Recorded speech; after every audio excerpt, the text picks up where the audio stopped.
हुकूमत और अपोजिशन के दरमियान मुज़ाकरात का पहला दौर मुकम्मल। स्पीकर अयाज सादिक ने ज़ेर सदारत पार्लियामेंट हाउस में बैठक, शिकवे शिकायतें की, मुतालबात सामने रखे। इसहाक डार ने शिकवा किया कि हुकूमत जब भी मुज़ाकरात की बात करती है दूसरी तरफ से ट्वीट आ जाता है। असद कैसर ने जवाब दिया, हम भी इस बात पर मुत्तफिक हैं। कोर कमेटी में इस पर तफसीली बात की, इस अमल की मजम्मत भी करते हैं। इजलास का एलामिया जारी। दोनों मुज़ाकराती कमेटीज ने सरदार अयाज सादिक की कोशिशों को सराहा। ओपोजिशन के 3 अराकीन इजलास में शरीक हुए। असद कैसर ने आगाह किया, कमेटी के बाकी अराकीन समाअत के लिए अदालतों और बैरून मुल्क होने के बायस नहीं आ सके। ओपोजिशन को मुतालबात पर मबनी चार्टर ऑफ डिमांड पेश करने की हिदायत। मुतालबात सामने आने पर हुकूमती नुक्ता नज़र पेश किया जाएगा। आइंदा इजलास 2 जनवरी को तलब।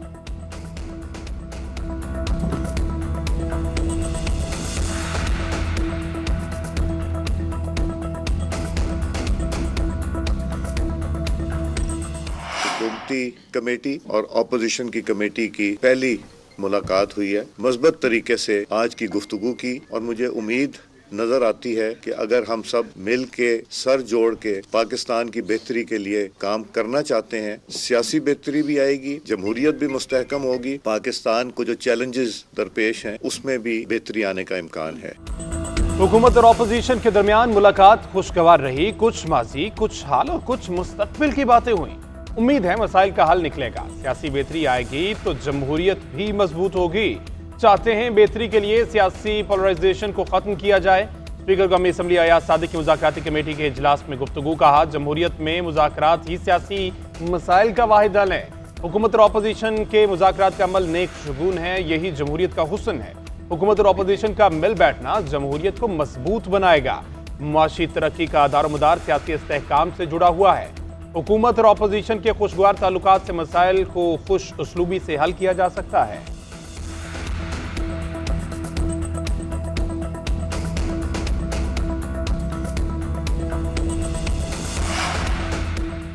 अगर पीटीआई हमें चोर कहती रही है तो हम भी बहुत कुछ कहते रहे हैं। फरीकैन के दरमियान मुज़ाकरात के बाद ही कोई रास्ता निकलेगा। खुले दिल के साथ एक दूसरे को सुने और आगे बढ़ें। सियासी मुज़ाकरात के बगैर पार्लिमानी जमहूरी निज़ाम नहीं चल सकता। दरमियानी रास्ता ही बेहतर है।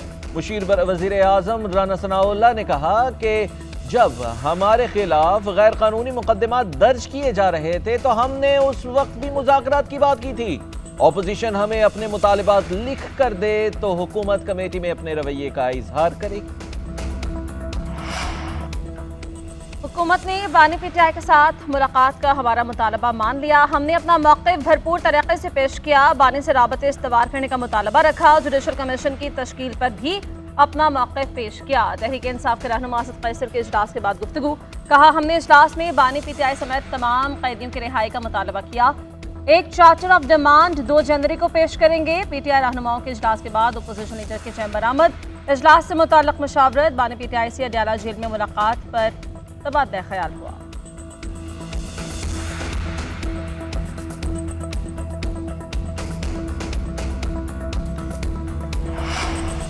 हमारा मैंडेट वापस करें, नए इलेक्शन कराने हैं तो उसकी तारीख दी जाए। बानी पीटीआर कारकुनान को रिहा किया जाए। शफाफ इंतखाबात और इलेक्ट्रॉनिक वोटिंग सिस्टम होना चाहिए। साबिक सदर आरिफ अलवी ने अपने मुतालबात रख दिए। बोले, बानी पीटीआई ने मुज़ाकरात का मौका दिया है। हमेशा कहता हूं जो हुक्मरानी कर रहे हैं मुज़ाकरात उनसे हों, सियासत ही मुल्क बचाएगी। ऑपोजिशन लीडर उमर अयूब का कहना है, इलेक्शन का अमल साफ और शफाफ होना चाहिए। जब तक आइन और कानून की बालादस्ती नहीं होगी मुल्क में इस्तेहकाम नहीं आएगा। बड़ी शर्म की बात है कि साबिक सदर पिशावर हाईकोर्ट में जमानत लेने आए। मोटरसाइकिल चोरी और फॉरेन एक्ट समेत मुझ पर क्या क्या इल्जामात लगाए गए।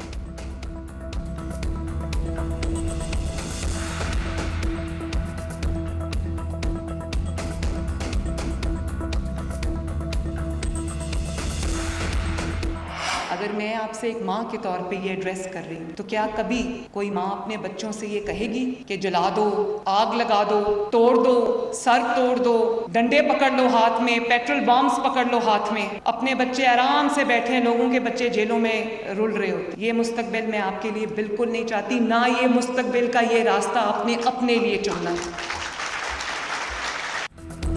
जो गालम गलोच और इल्जामात लगाना सिखाए वो आपका हमदर्द नहीं। कोई भी आपको भड़काए, मुल्क के खिलाफ कोई कदम नहीं उठाना। वज़ीर आला पंजाब मरीम नवाज का तलबा के स्कॉलरशिप तकरीब से खिताब, कहा मुझे सिर्फ सियासी मुखालिफत की वजह से किरदार कुशी का सामना करना पड़ा। मैं इतनी मजबूत हो गई हूँ कि गाली दो या फिर नारा लगाओ, मुझे फर्क नहीं पड़ता। पगड़ी उछालना और गालियां देना दुरुस्त नहीं। तलबा को गौर करना चाहिए कि आप मुल्क के लिए क्या कर सकते हैं। बदतमीजी तलबा का शेवा नहीं है।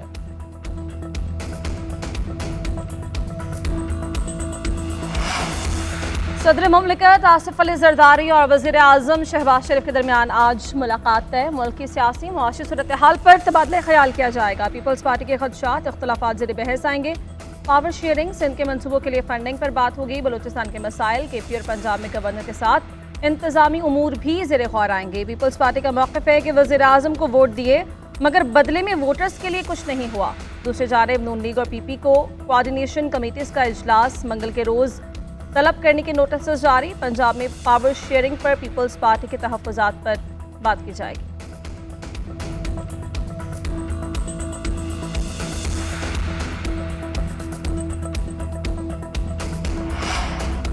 190 मिलियन पाउंड केस का फैसला 6 जनवरी को सुनाया जाएगा। आज बानी PTI और बुशरा बीबी के खिलाफ फैसला न आ सका। अदालत ने रिमार्क दिए, छुट्टियां आ रही हैं और हाईकोर्ट का कोर्स भी है।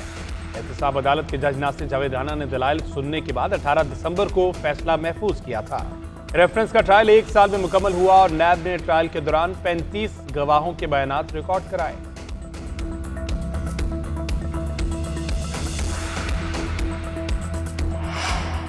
$190 मिलियन केस में कुछ नहीं। बानी PTI को बरीयत मिलनी चाहिए। गवाहों ने माना है कि हुकूमत को कोई नुकसान नहीं हुआ, बानी PTI ने कोई फायदा नहीं लिया, वो तो फकत एक यूनिवर्सिटी है। चेयरमैन PTI बैरिस्टर गौहर कहते हैं, उम्मीद है इंसाफ के मुताबिक फैसला आया तो बानी PTI बरी होंगे। लतीफ खोसा बोले, 190 मिलियन पाउंड केस में सरकार का कोई लेना देना नहीं, ये सरकार का नहीं, एक शख्स का पैसा था। बरतानिया की अदालत के हुक्म से पैसा सुप्रीम कोर्ट के अकाउंट में आया। एक ढेला ना बानी के पास आया, ना बुशरा बीबी को कोई फायदा हुआ। ऐसे में कौन सा केस बनता है?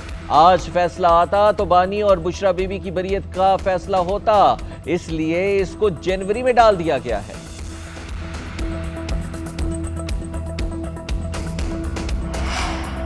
इस्लामाबाद के तीनों हलकों में इलेक्शन ट्राइब्यूनल की कार्रवाई रोक दी गई, यानी 46 से भी आमिर मुगल की दरख्वास्त पर हुक्म इम्तना जारी। इससे कबल इस्लामाबाद हाई कोर्ट NA 47 और 48 पर भी हुक्म इम्तना जारी कर चुके हैं।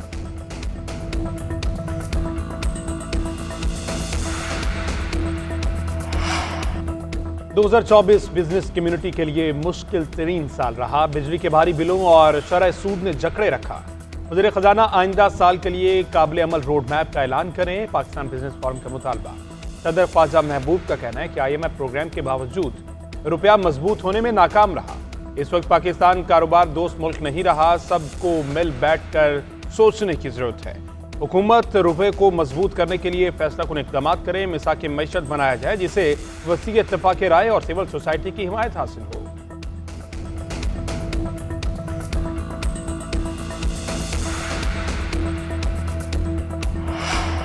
स्टॉक मार्केट में कारोबार का मस्बत आगाज। 100 इंडेक्स में 4000 से ज़ायद पॉइंट्स का इजाफा। मार्केट ने 4 नफ्सियाती हदें अबूर कर ली। 3.8% इजाफे से 1,13,800 की सतह पर पहुंची।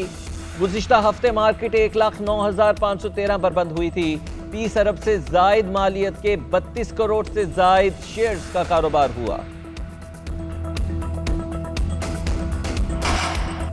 पारा चनार में क़याम अमन के लिए मुस्बत पेशरफ्त हुई। मामला तय पा गए, जल्द मुआहदे पर अफ्रीकैन के दस्तखत हो जाएंगे। गवर्नर सिंध कामरान टसोरी ने बता दिया, कहते हैं अपना किरदार अदा कर रहे हैं, उम्मीद है जल्द मुस्तकिल अमन कायम होगा। स्टेक होल्डर्स को भी अपना किरदार अदा करना होगा। खालिद मकबूल सिद्दीकी कहते हैं, जिस गवर्नर का इख्तियार सिंध तक था वो पूरे पाकिस्तान के लिए किरदार अदा कर रहा है। पीपल्स पार्टी की कुरम में तमाम अफ्रीकैन से कदम बढ़ाने की अपील। फरी रहमान कहती हैं, कुरम में 75 दिन से आमदरफ्तमंद है। शहर में शेख और नोश, अद्वियात, लकड़ी, तेल और LPG की किल्लत है। अद्वियात की अदम फराहमी से बच्चों की अमवात अफसोसनाक हैं। अफ्रीकैन शहरियों के लिए आसानियां पैदा करें।